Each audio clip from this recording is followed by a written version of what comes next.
வாழ்நாள் முழுக்க எல்லோருக்கும் செல்வம் கிடைக்கும் நினைக்கக்கூடிய எங்கள் மணி அண்ணன் ஆர்கே செல்லுமணி அண்ணன், சாவினோத் சார், பொன்ராம் சார், சிவா அண்ணன், Udhayakumar sir, AM Rathnam sir, அன்றும் என்றும் உங்க தம்பி தான் நான். அமைச்சர்லாம் 2வது தான். அது ஒரு பெரிய லிஸ்ட்னு வைங்களேன். போலீஸ், வக்கீல், வில்லனுடைய வக்கீல், வக்கீலுக்கு துணை வக்கீல், கொஞ்சம் நல்ல மூட்ல இருந்தா கேமராமேன் பார்ப்பாரு, கொஞ்சம் லைட்லாம் நல்லா இருந்தா சரி ஜட்ஜு, அப்படியே எல்லாம் ஒரு ரவுண்டு வந்து உள்ள வந்த பிறகுதான் தெரியுது சினிமா ஷூட்டிங் ஸ்பாட்ல ஆளா வந்து ஷூட்டிங் முடிந்து பேக் பண்ணி கடைசி ஆளா போறவங்க பேர் தான் லைட்மேன். காலையில குழந்தை எந்திரிக்கிறதுக்கு முன்னாடியே கிளம்பி வீட்டுக்கு போகும்போது குழந்தை தூங்கியே முடிச்சிருக்கும். வீட்டுக்கு போயிட்டு தூங்குற குழந்தைய கொஞ்சிட்டு தூங்குற உழைப்பாளிகள். அப்ப இந்த தமிழ் சினிமாவினுடைய ஆணி வேராக இருக்கக்கூடிய எல்லோருக்கும் வெளிச்சம் தரக்கூடிய இந்த லைட்ஸ்மேனுடைய வாழ்க்கையில வெளிச்சம் தராம விட்டுருவோமா? நான் அவங்களுக்கு வேலை பார்க்காம யாருக்கு வேலை பார்க்க போறோம்? நம்ம சிஎம் சார் எப்படி இருக்காரு எல்லாருக்கும் தெரிஞ்சுக்கணும். நீங்க எல்லாரும் நல்லா இருந்தா சிஎம் சார் நல்லா இருப்பார், ராஜா மாதிரி இருப்பார். அதனால இன்னும் பொறுப்புணர்ச்சி அதிகமாக இருக்குமா? இன்னும் அந்த மக்களினுடைய நம்பிக்கைக்கு இதெல்லாம் நீங்களாம் அன்புல பாராட்டுறீங்க. எனக்கு என்னன்னா இந்த புண்ணாடை இந்த பாராட்டெல்லாம் கூட இன்னும் ஏதோ பெருசாக ஏதாவது வேலை செஞ்சுட்டு வந்து நான் வாங்கிக்கிட்டு தான் எனக்கு தோணுது. உங்களுக்கு இன்னும் நிறைய ஏதாவது பண்ணுமே தான் தோணுது. அது தேங்க்ஸ் டு மை சிஎம், அந்த பொறுப்புணர்ச்சி அவர் கற்றுக் கொடுத்துருக்கிறார். Title sponsor, The Chennai Silks, Dr. Shri Verma Wellness, Presta, GT Holidays, Presents, Cinema Industries Lightman Association's 50th Anniversary Golden Jubilee Celebration. Powered by MP Developers, Joy Alucas, Atrium, Vicura, Jaychandran. மாண்புமிகு அமைச்சர் திரு ராஜ்மோகன் அவர்களை மேடைக்கு சிறப்புரையாற்ற அழைக்கிறேன்.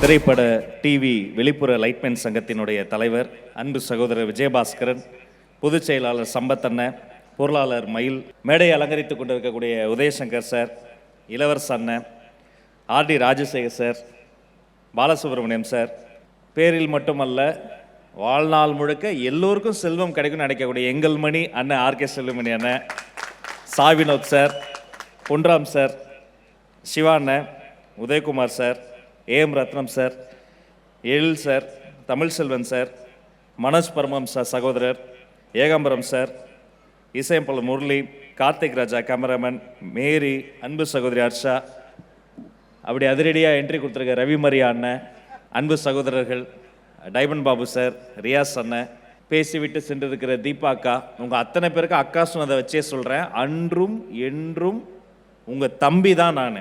அமைச்சர்லாம் 2வது தான். சின்ன வயசில் சாலிடார்னு ஒரு டிவி பெட்டி போட்டிருக்கோம், ஞாபகம் இருக்கா? அதை தான் ஃபஸ்ட் டைம் பார்க்கும்போது அதில் சிவாஜி வந்து பயங்கரமாக வருவார், எம்ஜிஆர் வருவார். குட்டி பையன் நான். ஈர்க்கொல்லின்னு ஒரு சீப்பு இருக்கும். யாரும் இல்லாதப்ப அந்த சாலிடார் டிவியில் சைடில் ஸ்பீக்கருக்கு ஒரு சின்ன ஓட்டம் இருக்கும். இதுக்குள்ளே தான் இந்த எம்ஜிஆர், சிவாஜி, ரஜினி, கமல்லாம் இருக்காங்கன்னு நைஸாக யாரும் தெரியாமல் உள்ளே விட்டு டொப்புன்னு ஒரு சத்தம் வந்து புகை தான் வந்தது. கப்புன்னு நான் போய் பெட்ஷீட்டை போட்டு படுத்துக்கிட்டேன். எங்கள் வீடே சேர்ந்து என்ன நடந்தது, எலி கடிச்சிருச்சா, இடி இடிச்சிருச்சா, வெளியில் மழையே இல்லையே, பெரிய ஒரு துப்பறிவு செஞ்சு டிவி வேலை செய்யலை.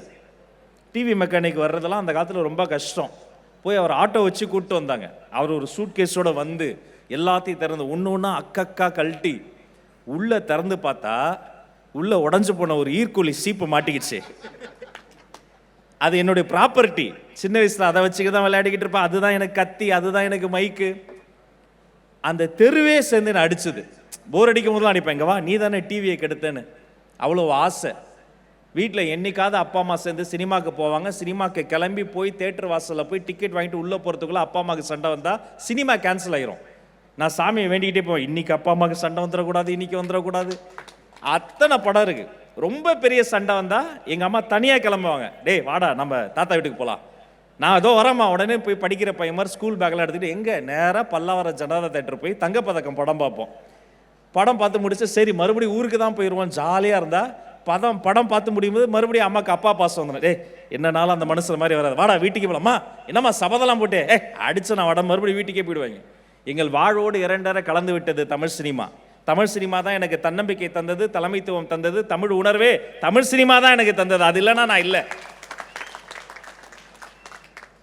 அப்படிப்பட்ட சினிமாவில் கொஞ்சம் கொஞ்சமாக வளர்ந்து இந்த மாதிரி ஃபங்க்ஷன்ஸ்லாம் சிஸ்டர் மாதிரி தொகுத்து வழங்கி பிஆர்ஓ அண்ணன்க கிட்டலாம் பழகி அப்படியே நைஸாக பேட்டி எடுக்கிற மாதிரி போய் இவங்களெல்லாம் பேட்டி எடுத்து ஒரு சான்ஸை வாங்கி உள்ளே போய் சின்ன சின்ன ரோலாக நடிக்கிறது.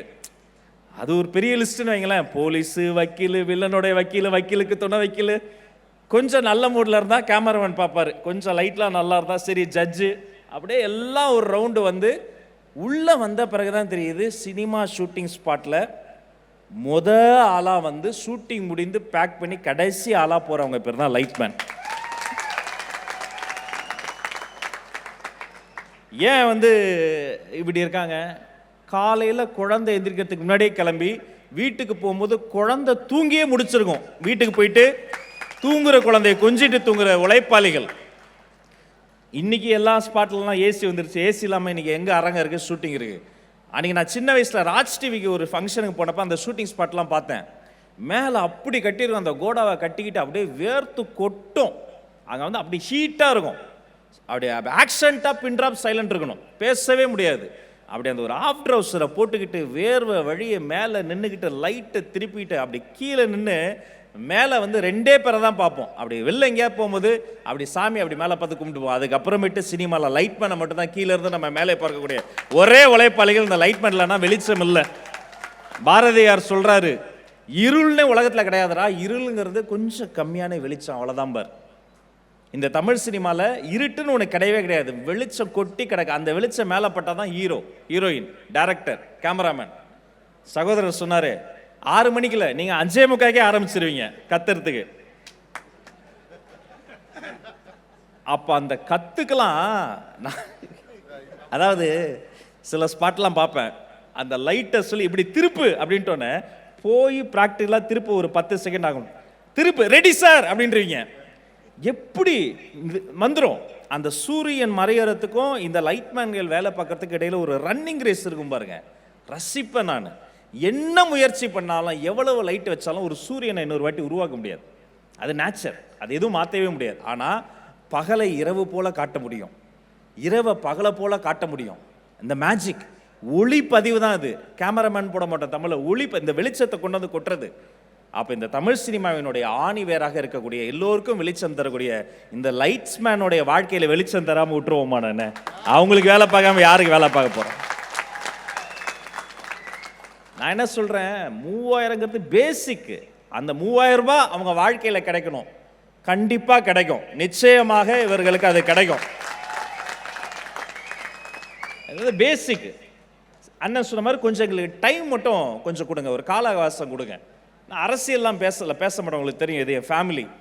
உண்மையிலே கொஞ்சம் நிதி நிலைமை நெருக்கடியாக தான் இருக்குது, அது உண்மையை சொல்லணும். கஜானா காலியாக இருக்கும்பாங்க. நான் என்ன சொல்ல, கஜானாவே இல்லை, காணாமல் போயிடுச்சு. பரவாயில்ல, கொஞ்சம் சரி பண்ணுவோம்.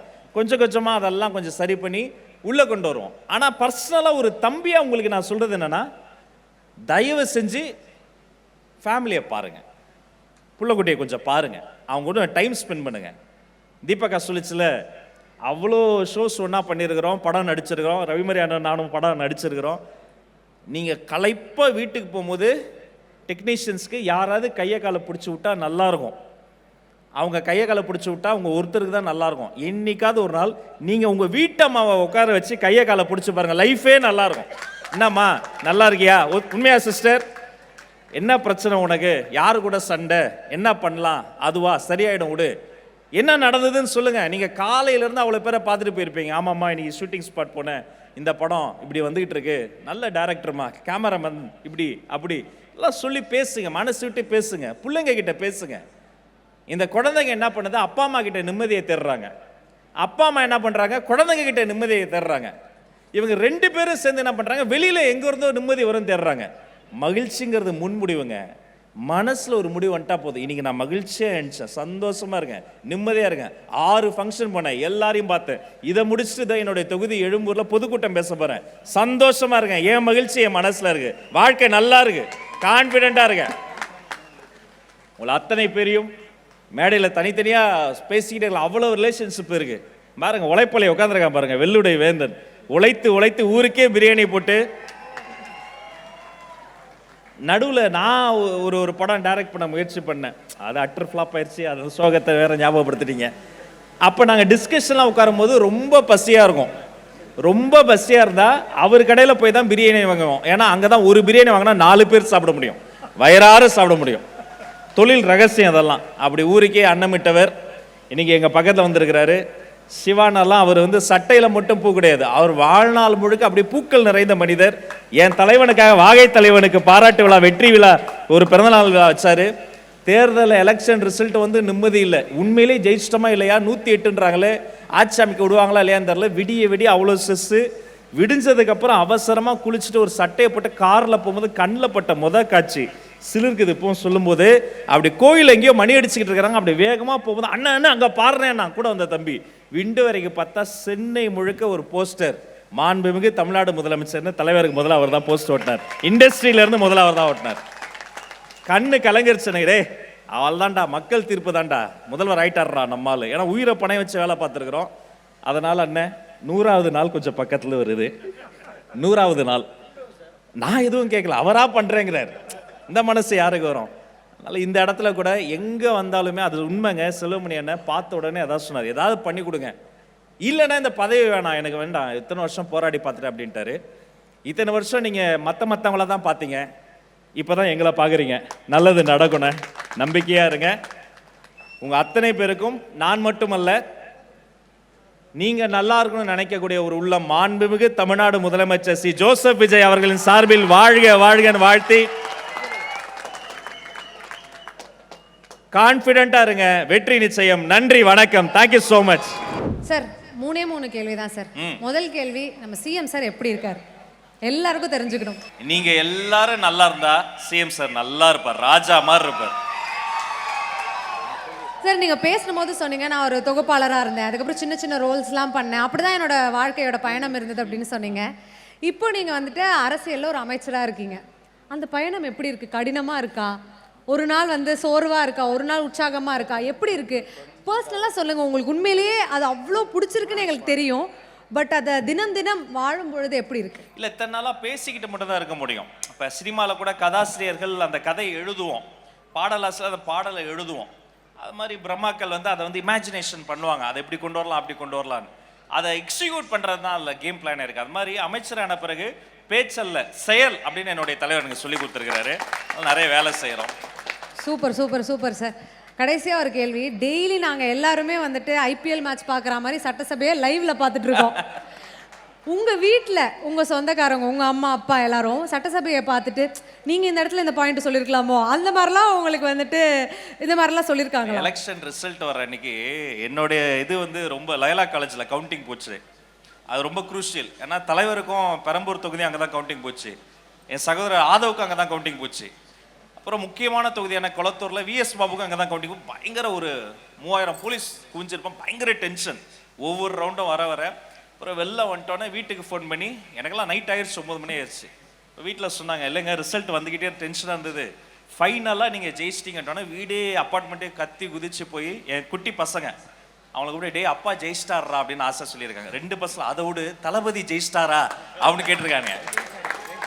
அவருடைய வெற்றி தான் எங்களுடைய வெற்றி. அதனால முன்னே விட இன்னும் வேகமாக வேலை செய்கிறோம், இன்னும் பொறுப்பாக இருக்கும். முன்னாடி கூட நம்ம தம்பிங்க யாராவது 4 வார்த்தை தப்பாக பேசிட்டா நான் ஃபோன் பண்ணி சொல்லுவேன், அப்படிலாம் பேசாதீங்கப்பா தலைவர் கோச்சுக்காருன்னு. இப்போ அவங்களே பேச மாட்டாங்க, ஏன்னா சிஎம் வந்து இது வந்து கோச்சிக்கிறது கிடையாது, தூக்கி உள்ளே வச்சிருவாரு. அந்த அளவுக்கு ஒரு பயங்கரமான ஒருத்தர் அங்கே இருக்கிறாரு, அவருக்கே தெரியும், அவர் சகோதரர் தான் அவர்.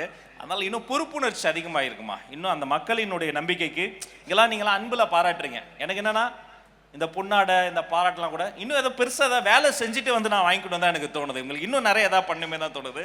அது தேங்க்ஸ் டு மை சிஎம், அந்த பொறுப்புணர்ச்சி அவர் கற்றுக் கொடுத்துருக்கிறாருமா. ரொம்ப ரொம்ப ரொம்ப நன்றி sir. Thank you.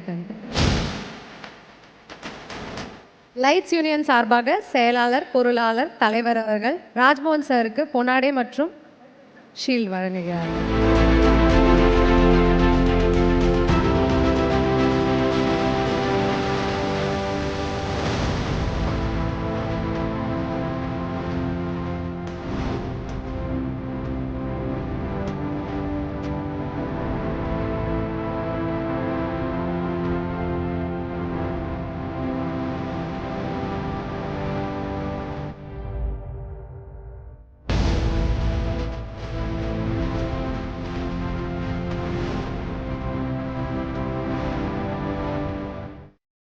Title sponsor, the Chennai Silks, Dr. Srivarma Wellness, Presta, GT Holidays, presents Cinema Industries Lightman Association's 50th Anniversary Golden Jubilee Celebration. Powered by MP Developers, Joy Alucas, Atrium, Vicura, Jaychandran.